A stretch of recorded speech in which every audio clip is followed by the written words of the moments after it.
Welcome back to the Garden with Joy and Holly radio show. Happy to have you. A long time for your garden questions and our garden answers. You can submit your questions at gardentalkradio@gmail.com. That's gardentalkradio@gmail.com. Or toll free coast to coast at 1-800-927-SHOW. That's 1-800-927-7469. If we can't get through, leave a message and we will call you back. I love this question. Okay. Because, I'll explain. I'm switching from a ground level garden to raised beds this year, 12 by 2 feet by 6 feet, 12 inches high by 2 feet by 6 feet long. Should I collect and add worms to the new soil I add in? When I was a kid, I collected worms. Yeah. So that's why I think it's a cute question.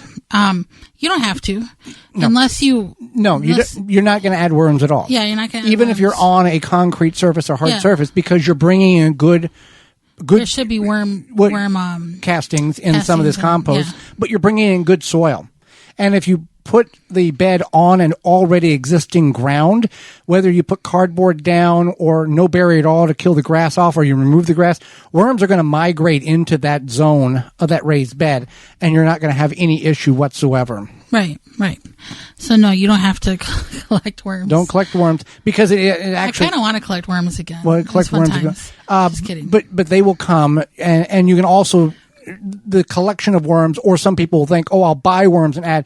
You're bringing and introducing things into different ecosystems that are not going to coexist well, and something is going to perish. Right. All right. So next question is, I ordered seed potatoes this year and they came quite early. I have stored them in a light tight cabinet in an unheated room in my home, but they're beginning to sprout. Is it too early to plant them in southeast Michigan? What can I do? I love the taste of fresh potatoes.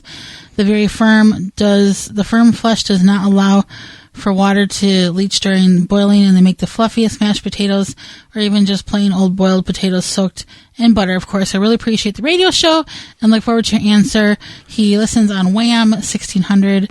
John listening out of Ann Arbor, Michigan on Wham 1600 AM and 92.7 FM. Thank you for your question, John. To answer the question, you want to, if you're going to plant your potatoes, you need your soil to be at root zone, which is 3 to 5 inches below soil grade, a minimum of 50 degrees consistent, meaning 50 degrees in the soil. The forecast shows nothing below 50 degrees.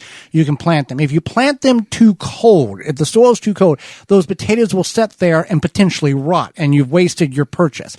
What you want to do is take them out of that light, tight cabinet and set them in an area out of direct heat, away from direct heat, and in an indirect sunlight or ambient light.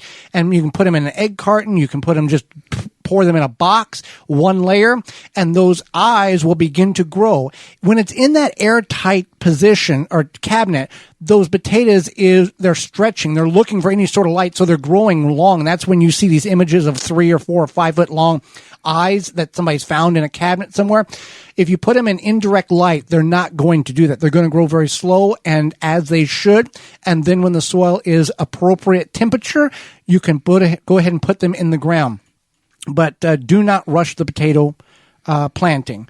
Wait until the soil is warm enough. And for those who are listening in very, very warm climates, if the soil temperature exceeds 85 degrees Fahrenheit, which is extremely warm soil, the plant will shut off and die.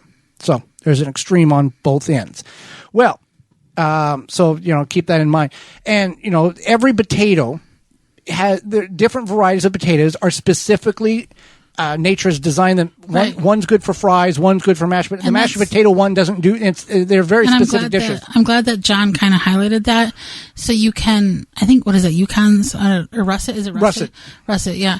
But you can, if you're buying seed potatoes, you can. A lot of times these companies will have in their catalog, they're listing like these are good for this and this. There's a few that's crossed over that will do a couple of different things. But what your intentions are is it's kind of like growing tomatoes. Well, if you're going to do a lot of canning, you want to grow big beefsteaks. You don't want to grow 1,000 little cherry tomatoes. It doesn't serve the purpose very well in that. So beware. And we talked about it, I think, 2 or 3 shows ago. You can grow store-bought potatoes if they were sprouting in your cabinet. We got some sprouting right now. Yeah, just try to figure out what variety they are so you know about what time they should be ready to harvest. Typically, some of them will flower, and that's the time when the plant starts dying back, and you should be able to get close to harvest. But about 10 weeks is generally the time frame. Give or take. Yeah.